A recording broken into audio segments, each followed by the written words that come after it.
Hello and welcome to another wilderness tamed gardening video in which we are propagating perennials using only the warmth of the soil.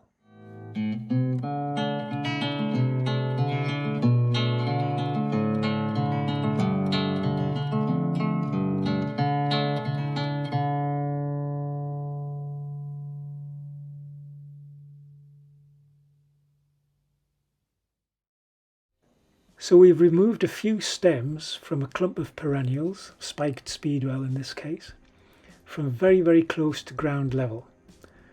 And now what we're going to do is strip off all the lower leaves.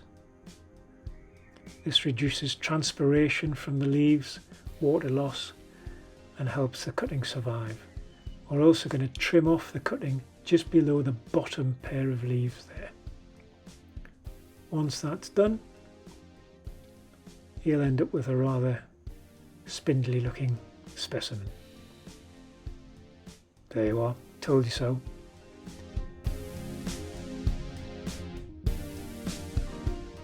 But you're left with very little surface area at the base of the stem for the plant to take up water, which is why we've reduced all the leaf surface area to compensate for that. Now at this time of year, this was filmed in April, these plants are really romping away, so the stems are full of hormones and nutrients and water to help it grow quickly. So it should stimulate plenty of root growth quite early on. And all we do is bury them nice and deep into some warm soil outside. There's no artificial heat, it's not in a greenhouse or anything like that. They've gone straight into the soil in the border where we want them to grow and fill in a gap. And we move across to the purple loosestrife.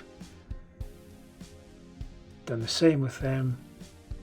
Possibly a bit much leaf surface area there, but we'll see how they get on.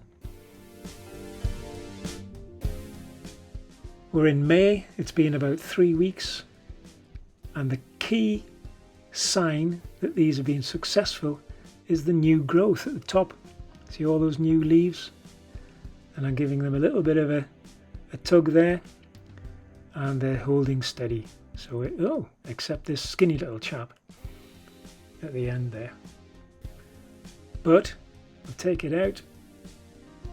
There's no signs of roots, but the stem is firm and there's new growth at the top, which means it's surviving, it's getting enough water, and I'm sure as the soil and the weather warms, that'll take root pretty quickly.